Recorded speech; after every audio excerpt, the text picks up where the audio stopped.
कमला खेत के रास्ते से अकेली जा रही थी। तभी सामने एक बाबा दिखाई दिया। बेटी, अकेली कहाँ जा रही हो? बाबा, मैं बस खेत की तरफ जा रही थी।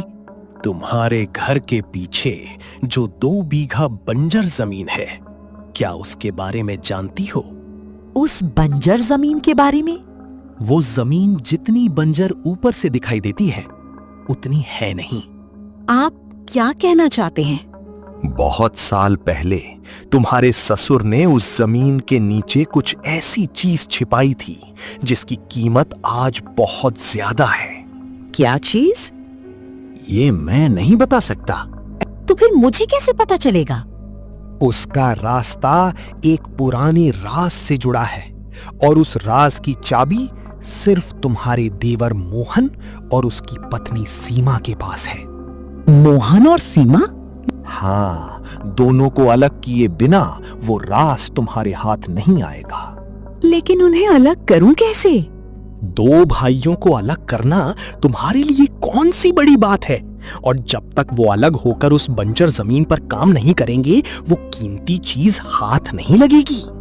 तो मुझे मोहन और सीमा को घर से अलग करना होगा। लेकिन याद रखना बेटी, जमीन के नीचे छिपी चीज से ज्यादा खतरनाक इंसान के मन का लालच होता है। मैंने कहा ना, इस घर की रसोई में मेरी इजाजत के बिना कोई हाथ नहीं लगाएगा। भाभी जी, मुझसे गलती हो गई। मुझे लगा घर में सबके लिए खाना बना दूं। गलती? अभी अभी तुम्हारी शादी हुई है और तुम्हारी गलतियां शुरू हो गई। पता नहीं आगे क्या क्या करोगी। भाभी, आप मेरी पत्नी को इतना क्यों सुना रही हैं? उसने तो सिर्फ खाना बनाने की कोशिश की है। मोहन, तुम बीच में मत बोलो। तुम्हें क्या पता घर चलाना कितना मुश्किल होता है। पैसा पेड़ पर नहीं उगता। मोहन, रहने दो। भाभी जी बड़ी हैं। अगर मुझसे गलती हुई है तो मैं माफी मांगती हूँ। वाह, बड़ी जल्दी समझदार बनने लगी। गरीब घर की लड़कियों को यही तो सिखाया जाता है, 2 मीठी बातें करके सबका दिल जीत लो। भाभी, सीमा गरीब घर से है, लेकिन इसका मतलब ये नहीं कि आप उसे हर बात पर नीचा दिखाएं। और तुम्हें अपनी पत्नी बहुत प्यारी है ना, तो फिर अलग घर लेकर रहो। यहाँ मेरे नियमों से ही रहना पड़ेगा। कमला, बस करो। मोहन की अभी अभी शादी हुई है। कम से कम अब तो घर का माहौल खराब मत करो। आप हमेशा मेरी ही गलती निकालते हैं।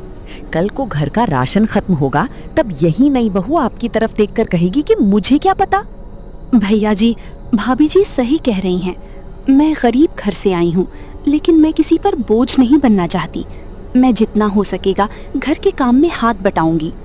सीमा, तुम इस घर की बहू हो, बोझ नहीं। कमला ने सीमा की तरफ देखा और कुछ नहीं बोली, लेकिन उसकी आंखों में अपनापन नहीं था। अगली सुबह सूरज निकलने से पहले ही सीमा उठ गई। आज मैं भाभी जी की मदद करूंगी। शायद उन्हें लगे कि मैं सच में इस घर को अपना समझती हूँ। सीमा, ये क्या कर रही हो? भाभी जी, आंगन गंदा था, सोचा साफ कर दूं। तुमसे किसने कहा था? किसी ने नहीं, मैंने खुद सोचा। यही तो दिक्कत है, यहाँ हर काम अपनी मर्जी से नहीं होता। माफ कर दीजिए भाभी जी, आगे से पूछ कर करूंगी। और सुनो, रसोई में भी मत जाना। लेकिन भाभी जी, मैं खाना बना सकती हूँ। तुम्हें क्या लगता है 2-4 रोटियां बनाना और घर चलाना एक ही बात है? नहीं भाभी जी, मैं बस मदद करना चाहती हूँ। मदद करने का इतना ही शौक है तो पहले अपने मायके से कुछ लेकर आती। भाभी, ये बात दोबारा मत कहना। क्यों? मैंने झूठ क्या कहा? आपने उसकी गरीबी का मजाक उड़ाया है। तो क्या करूं? उसकी गरीबी देखकर घर का हिसाब भूल जाऊं? गरीब होना कोई अपराध नहीं है भाभी। मोहन, रहने दो।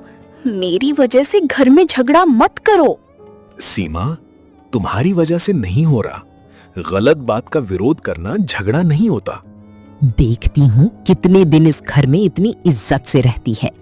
सीमा, तुम उदास मत हो। भाभी का स्वभाव ऐसा ही है, लेकिन तुम्हें डरने की जरूरत नहीं है। मैं हमेशा तुम्हारे साथ हूँ। मोहन जी, मुझे अपने अपमान का दुख नहीं है।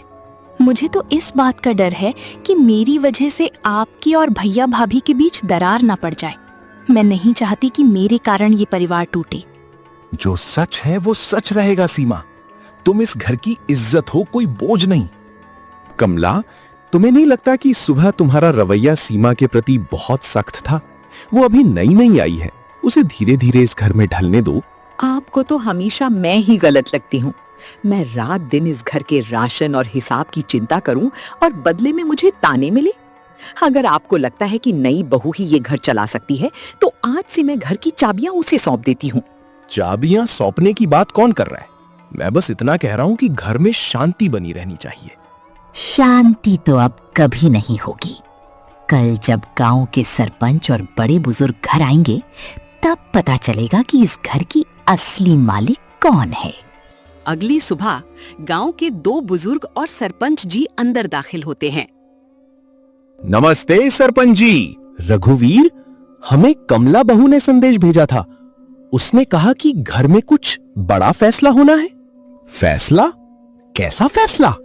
फैसला इस घर के बंटवारे का। बंटवारा?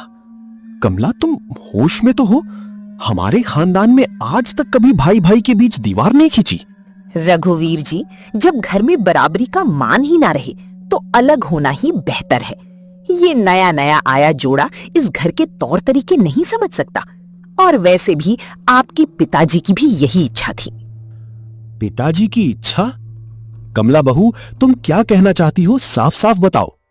कमला एक कागज सरपंच के हाथों में थमा देती है। ये है बाबूजी की वसीयत।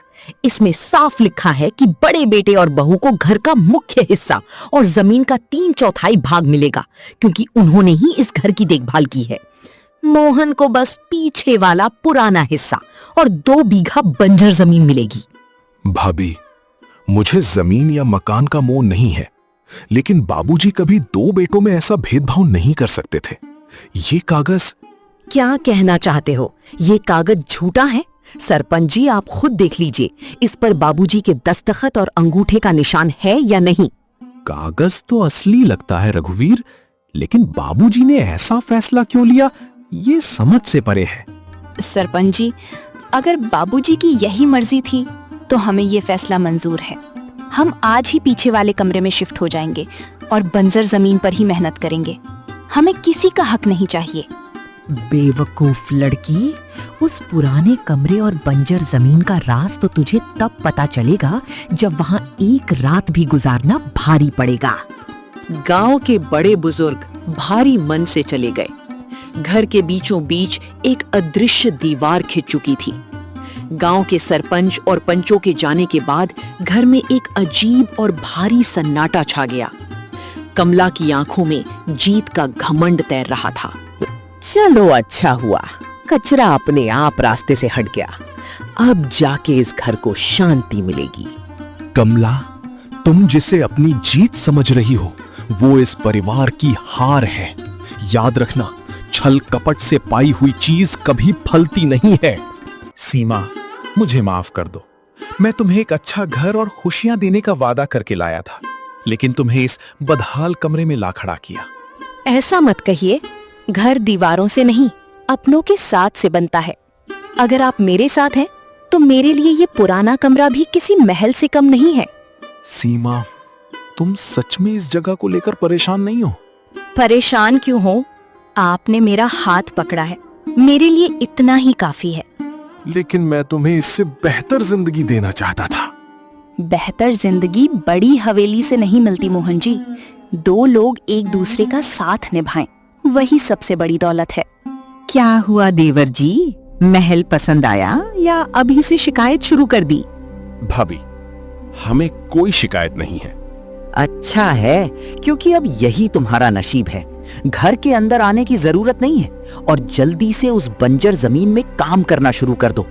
भाभी, हम आपका हिस्सा नहीं मांग रहे, बस परिवार में रिश्ते खराब ना हो, इतना चाहते हैं। रिश्ते? रिश्ते बराबरी वालों में अच्छे लगते हैं मोहन। जब किसी के पास देने को कुछ नहीं होता तो रिश्ते भी बोझ बन जाते हैं। मोहन जी, जाने दीजिए। और हाँ, आज से घर की रसोई में तुम्हारा कोई काम नहीं है। अपना खाना खुद बनाना। जितना राशन तुम्हारे हिस्से में आया है उसी में गुजारा करना। जी भाभी जी। देखती हूँ कितने दिन ये मुस्कान रहती है। मोहन और सीमा को घर के पीछे वाले पुराने कमरे में भेजे हुए 2 दिन बीत चुके थे। कमला के मन में एक ही बात घूम रही थी, बंजर जमीन के नीचे आखिर ऐसा क्या छिपा है जिसकी वजह से बाबा ने उसे मोहन और सीमा को अलग करने की सलाह दी थी। शाम ढलते ही कमला चुपचाप घर से निकली।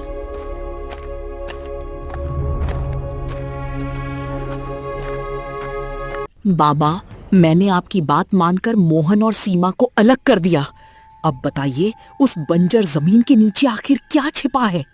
इतनी जल्दी किस बात की है बेटी? जल्दी कैसे ना हो बाबा, मैंने अपने ही घर में इतना बड़ा फैसला लिया है। अगर मुझे उस चीज का पता ही नहीं चला तो मैंने ये सब क्यों किया? तुमने ये सब उस चीज के लिए किया है या अपने लालच के लिए? मैं बस वही चाहती हूँ जो मेरे परिवार का है। अगर वो तुम्हारे परिवार का है तो फिर मोहन और सीमा से छिपाकर क्यों पाना चाहती हो? बाबा, आप मुझे उलझाइए मत। साफ साफ बताइए कि जमीन के नीचे क्या है। उस जमीन के नीचे ऐसी चीज है जिसके लिए गांव के बड़े बड़े लोग भी अपना सब कुछ छोड़ सकते हैं।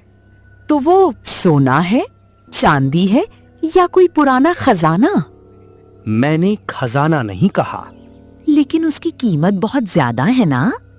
इतनी ज्यादा कि अगर वो गलत हाथों में चली गई तो तुम्हारा पूरा परिवार बर्बाद हो सकता है। गलत हाथों में? हाँ। और उसे पाने की चाबी? वो सिर्फ मोहन और सीमा के पास है। लेकिन उनके पास ऐसी कौन सी चाबी हो सकती है?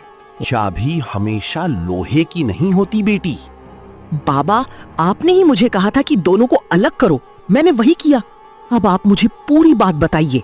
मैंने तुम्हें सिर्फ सावधान किया था, फैसला तुमने खुद लिया।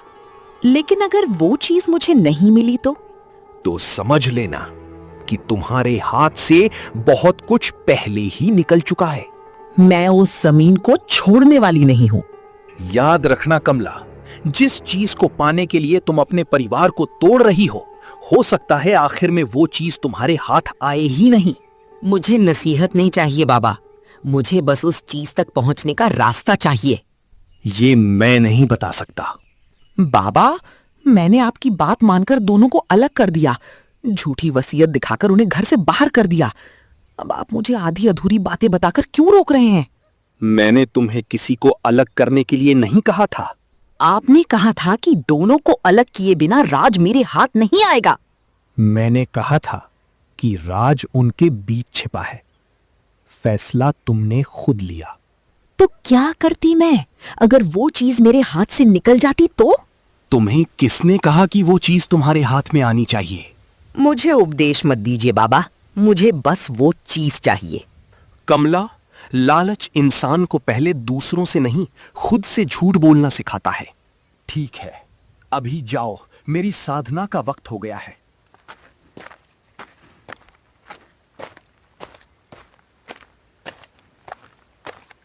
अच्छा, तो कमला, तूने इस पाखंडी बाबा की बातों में आकर मेरे भाई को मुझसे अलग किया। कुछ तो करना होगा जिससे मेरे भाई का हक उसे मिले और कमला को उसकी गलती का एहसास हो। सीमा, मुझे समझ नहीं आता भाभी हमसे इतनी नाराज क्यों है। शायद उन्हें डर है कि हम उनका कुछ छीन लेंगे। लेकिन हम तो कुछ चाहते ही नहीं। कभी कभी इंसान को अपने डर से लड़ना दूसरे इंसान से लड़ने से ज्यादा आसान लगता है। तुम इतनी समझदारी की बातें कहां से सीख कर आई हो? गरीबी बहुत कुछ सिखा देती है। अगली शाम सीमा चूल्हे पर खाना बना रही थी। बस करो सीमा, सुबह से काम कर रही हो। आप भी तो खेत से आए हैं, पहले खाना खा लीजिए। आज हमारे पास सिर्फ थोड़ी दाल और आटा है। तो क्या हुआ, भूख मिटाने के लिए पकवान थोड़ी चाहिए। तुम दोनों ठीक हो? हाँ भैया, लेकिन आप इतनी रात को? मोहन, जो मैं बताने जा रहा हूँ वो बात कमला को कभी पता नहीं चलनी चाहिए। ऐसी कौन सी बात है भैया? तुम्हें जो बंजर जमीन मिली है वो असल में बंजर नहीं है। तो फिर? बाबूजी ने मरने से पहले उस जमीन को लेकर कुछ ऐसा पता लगाया था जिसकी खबर सिर्फ मुझे और उन्हें थी। क्या पता लगाया था? उस जमीन के नीचे कुछ ऐसा दबा है जिसकी कीमत इस पूरे घर से भी ज्यादा है। भैया, आप कह रहे हैं कि उस जमीन के नीचे कुछ दबा है, लेकिन बाबूजी ने हमें कभी ऐसी कोई बात क्यों नहीं बताई? क्योंकि बाबूजी जानते थे कि अगर ये बात गलत इंसान के कानों तक पहुंच गई तो परिवार में खून खराबा तक हो सकता है। भैया जी, आखिर उस जमीन के नीचे ऐसा क्या है? मुझे भी पूरी बात नहीं पता सीमा। बाबूजी ने मरने से कुछ दिन पहले मुझे सिर्फ इतना बताया था कि उस जमीन को कभी बेकार मत समझना। लेकिन फिर आपने आज तक मुझे क्यों नहीं बताया? क्योंकि उस समय मुझे लगा था कि बाबूजी बस अंदाजा लगा रहे हैं। लेकिन उनकी मौत से 2 दिन पहले उन्होंने मुझे एक बात और कही थी। क्या? उन्होंने कहा था, जब वक्त आएगा तब मोहन को खुद समझ आ जाएगा कि मैंने उसके लिए क्या छोड़ा है। भैया, तो क्या बाबूजी ने जानबूझकर वो जमीन मेरे हिस्से में छोड़ी थी? मुझे भी यही लगता है। लेकिन अगर बाबूजी ने जानबूझकर जमीन दी थी तो वसीयत में उसे बंजर क्यों लिखा गया? यही तो सबसे बड़ा सवाल है। क्या आपको लगता है कि वसीयत में कुछ बदला गया है? मैं पक्के तौर पर कुछ नहीं कह सकता। कागज पर बाबूजी के हस्ताक्षर हैं, लेकिन मैंने उन्हें कभी ये कहते नहीं सुना कि वो तुम्हें सिर्फ 2 बीघा जमीन देंगे।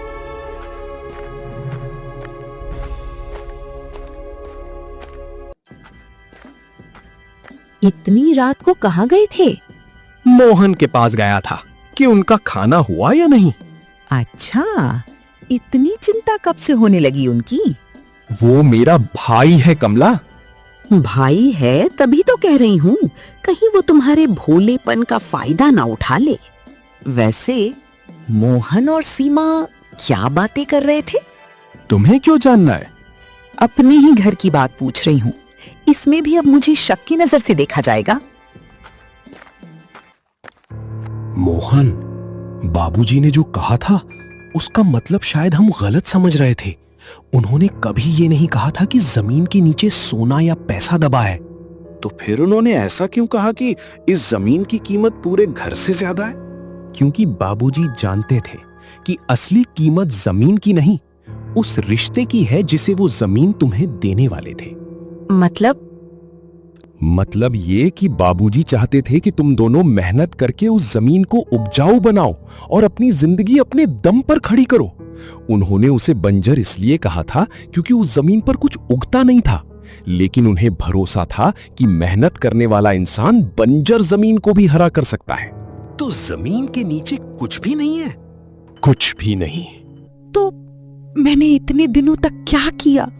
मैंने एक झूठी वसीयत का सहारा लिया, तुम्हें घर से अलग कर दिया, सीमा को बार बार उसकी गरीबी का ताना दिया, और ये सब इसलिए किया क्योंकि मुझे लगा था कि इस बंजर जमीन के नीचे कोई खजाना छिपा है। सीमा, मुझे माफ कर दो। तुम जब इस घर में आई थी तब मैंने तुम्हें बहू नहीं समझा। मैंने तुम्हारे गरीब घर को तुम्हारी कमजोरी समझ लिया, लेकिन आज समझ आया कि गरीब तुम नहीं थी, गरीब तो मेरी सोच थी। भाभी, आपने हमारे साथ बहुत गलत किया है। जानती हूँ मोहन, और मैं अपने किए की सजा से भागूंगी नहीं। मैंने एक पाखंडी बाबा के कहने पर ये सब किया। कमला, अगर सच में अपनी गलती समझ गई हो तो सबसे पहले वो कागज सबके सामने फाड़ दो। आज से इस घर में किसी के हिस्से का फैसला लालच से नहीं होगा। जो बाबूजी ने सच में छोड़ा है वही सबका हक है। भैया, मुझे कुछ नहीं चाहिए। मैं बस चाहता हूँ कि हमारा परिवार पहले जैसा हो जाए। मुझे भी यही चाहिए था। सीमा, क्या तुम मुझे एक मौका दोगी? भाभी जी, रिश्ता टूटने में एक पल लगता है, लेकिन उसे जोड़ने के लिए सच्चे दिल की जरूरत होती है। अगर आपको अपनी गलती का सच में एहसास है तो मैं आपको माफ करती हूँ। आज पहली बार मुझे समझ आया कि घर की सबसे बड़ी दौलत जमीन जायदाद नहीं, अपने लोग होते हैं। अगली सुबह मोहन और सीमा उसी बंजर जमीन पर खड़े थे। मोहन ने हाथ में फावड़ा उठाया था। आज से इस बंजर जमीन को अपने हाथों से हरा भरा करेंगे। अकेले क्यों करोगे? हम भी तुम्हारे साथ हैं। जिस जमीन को सबने बंजर समझ लिया था, शायद यही जमीन हमें फिर से एक परिवार बनाने आई थी। सच कहा था बाबूजी ने, इस जमीन की कीमत घर से भी ज्यादा है। अब समझ आया? हाँ, क्योंकि इस जमीन ने हमें सोना नहीं दिया, तो क्या दिया? अपना परिवार वापस दिया।